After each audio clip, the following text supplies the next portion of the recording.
Hello viewers, welcome eight सनाई cafe. आज बहुत बड़ा दिन है। आज हम लोग के रामलला का टेंपल का इनाग्रेशन है। उस दिन हम लोग सब लोग बहुत हर्षोल्लास से हम लोग आज सेलिब्रेट कर रहे हैं। क्लिनिक्स में भी हम लोग बहुत, आज घरों में, क्लिनिक्स में, हॉस्पिटल्स में, सब जगह उल्लास का माहौल है।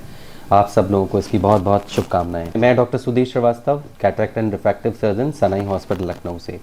कुछ क्वेश्चंस का आंसर मैं करने जा रहा हूँ यहाँ पे, क्योंकि कुछ लोगों ने कंटिन्यूसली कुछ क्वेश्चंस पूछे हैं और ज़्यादातर कुछ क्वेश्चंस का कॉमन होते हैं, इसलिए मैं उनको सेपरेट आंसर ना करने की जगह मैंने सोचा कि मैं आपको आंसर कर दूँ। मैं नोट करके लाया हूँ।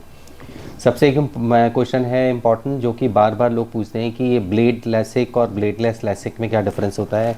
फिर मैं आप लोगों से कहूँ कि प्लीज़ परेशान ना होइए। ये ब्लेड वो ब्लेड नहीं है जैसा हम लोग देखते हैं, जो हम लोग को लगता है कि ये क्या ब्लेड हम आँख में कट करने के लिए यूज़ करते हैं। ये एक माइक्रो केराटोम एक डिवाइस होती है, जिसमें कि एक स्टील ब्लेड होता है, जो कि केराटोम की हेल्प से बहुत हाई स्पीड से वाइब्रेट करता है और वो आई को होल्ड करके, कॉर्निया को फ्लैट करके, उसके ऊपर से मूव करके वो वापस चला जाता है। तो उसमें ये कोई नॉर्मल मैकेनिकल डिवाइस नहीं है, ये एक बहुत प्रिसाइज डिवाइस होती है। तो पहली बात तो इसमें कोई कॉम्प्लिकेशंस और रिस्क आज जो नए मॉडर्न इक्विपमेंट्स हैं उनमें ऑलमोस्ट नेग्लिजिबल हैं। तो अब आज फ्री फ्लैप्स या टेयर हो जाना, फ्लैप लॉस होना, जैसा अक्सर हम लोग पहले बुक्स में पढ़ते थे या लिटरेचर में होता था या हम लोग डिस्कशंस में करते थे, वो चीज़ आजकल ऑलमोस्ट नहीं होती। तो आजकल फ्लैप रिलेटेड कॉम्प्लिकेशंस नॉर्मली नहीं होते। फ्लैप बनाना कहीं पे इम्पॉर्टेंट है, ज़रूरी है, इसलिए फ्लैप भी बनाया जाता है। ब्लेडलेस लैसिक जैसे आजकल है कि टचलेस, ब्लेडलेस, फ्लैपलेस, तो इस तरह के वर्ड्स हम लोग यूज़ करते हैं। इसमें हम लोग, अगर हम सरफेस पे एब्लेशन करेंगे, ऑब्वियसली एपिथेलियम हटाने के लिए हमें कोई ब्लेड की ज़रूरत नहीं पड़ेगी। तो हम एपिथेलियम को हम लेज़र से ही निकालेंगे, तो लेज़र ही डिलीवर करेगा, जो एपिथेलियम भी हटा देगा और उसी को नंबर्स भी करेक्ट कर देगा। तो वो टचलेस और फ्लैपलेस हो जाता है। तो इसलिए ब्लेड में हम एक माइक्रो केराटोम सोफिस्टिकेटेड डिवाइस से ब्लेड फ्लैप बनाते हैं। उसको हम फ्लैप लैसिक या ब्लेड लैसिक कहते हैं, या मींस फ्लैप क्रिएटेड लैसिक कहते हैं। और जहाँ पे हम सरफेस पे एब्लेशन कर रहे हैं उसको एपिलैसिक कहते हैं। तो आप, आई होप कि ये चीज़ आपको क्लियर हो गई होगी। दूसरा एक इम्पॉर्टेंट क्वेश्चन है जो बार बार पूछते हैं कि मेरी आंखों में फ्लोटर्स हैं, तो क्या मुझे लैसिक कराना चाहिए? बिल्कुल, आप फ्लोटर्स हैं नॉर्मल, लगभग ऑलमोस्ट 99% आइज़ में, जिनकी आइज़ नॉर्मल है, विज़न अच्छी है, उनको आँख में कुछ ना कुछ फ्लोटर्स ज़रूर दिखेंगे। अगर आप अपनी एक आँख को बंद करके आप क्लियर स्काई की तरफ देखें तो आपको बहुत सारे धब्बे दिखेंगे। ये फ्लोटर्स होते हैं। कभी कभी वो फ्लोटर्स बड़े साइज़ में होते हैं तो प्रॉब्लम करते हैं। हाँ, हमें पहले फ्लोटर्स अगर किसी को हैं तो हम उसको चेक करते हैं कि ये नॉर्मल फ्लोटर है। उसके लिए डिटेल रेटिनल एग्जामिनेशन किया जाता है, पूरा रेटिना पेरिफेरी चेक की जाती है।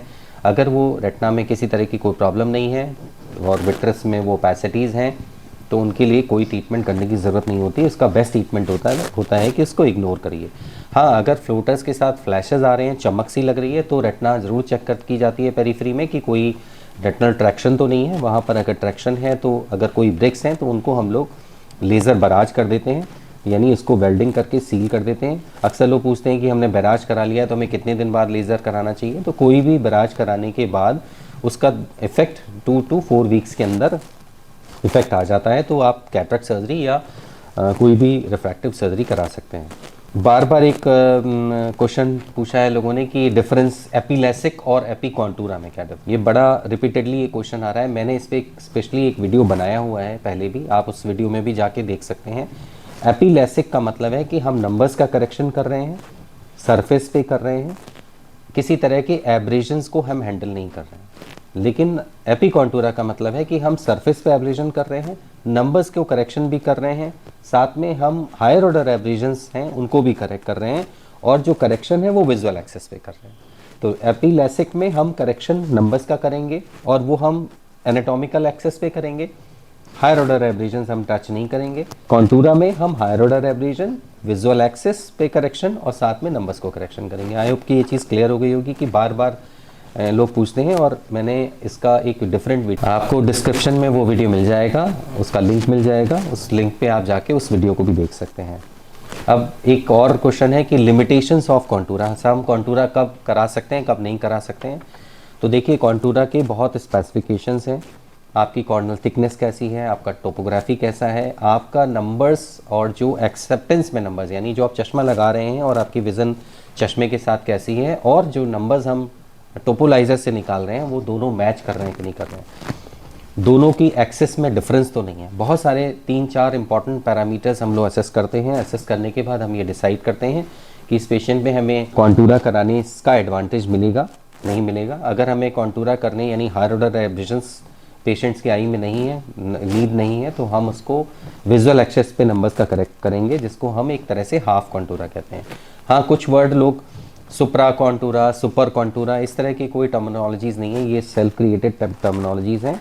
कॉन्टूरा में हम नंबर्स, अगर हम एक्सेस विजुअल एक्सेस पे नंबर्स का करेक्शन यानी रिफ्रैक्टिव एरर का करेक्शन और हायर ऑर्डर एब्रेशंस का करेक्शन अगर कॉम्बिनेशन में करते हैं तो उसको हम लोग कॉन्टूरा कहते हैं। और लेसिक में हम केवल नंबर्स का करेक्शन करते हैं। कॉस्ट की बात है जहाँ तक, वो मैंने अपने प्रीवियस वीडियोज़ में कई बार बताया कि कॉस्ट में अगर आप जाएंगे तो बहुत सारे फैक्टर्स इन्वॉल्व होते हैं। आप किस टेक्नोलॉजी से करा रहे हैं, आप केवल सिंपल लेसिक करा रहे हैं, कस्टम क्यू लेसिक करा रहे हैं, आप कॉन्टूरा करा रहे हैं, आप लेंटिक्यूल बेस्ड टेक्निक्स से सर्जरी करा रहे हैं, आप फेमटो लेसिक करा रहे हैं, उसमें कॉस्ट वेरिएबल होती है। हर सिटी के हिसाब से भी कॉस्ट वेरिएबल होती है, क्योंकि सिटी के इंफ्रास्ट्रक्चर कॉस्ट की वजह से कॉस्टिंग में फ़र्क आ जाता है। एक और क्वेश्चन जो बार बार पूछा गया है कि रेटिना टेस्ट क्यों कराना चाहिए, इसकी क्या इंपॉर्टेंस है। तो ज़्यादातर जो लेसिक हम लोग करते हैं वो हाई मायोपिक्स में करते हैं, और ऐसे में पेरीफेरी में कुछ डीजनरेशंस हो सकते हैं, जिसको हम लोग लेटेस्ट डीजनरेशन कहते हैं। उसमें ब्रेक्स हो सकते हैं, उनको हम देखते हैं, पहचानते हैं, और उसको टारगेटेड हम उसको सील कर देते हैं, जिसको लेज़र बराज किया कहा जाता है। तो रेटिना एग्जामिनेशन की बहुत इंपॉर्टेंस है, और स्पेशली अगर मॉडरेट से हाई मायोपिया है यानी नंबर आपके ज़्यादा हैं, तो वो आपको साल में एक बार कराना ही है, चाहे आपने लेजिक कराया, चाहे आपने नंबर्स को करेक्शन कराया, चाहे नहीं कराया, वो इम्पॉर्टेंट है। और इवन वो सर्जरी से पहले भी और सर्जरी के बाद भी इम्पॉर्टेंट है।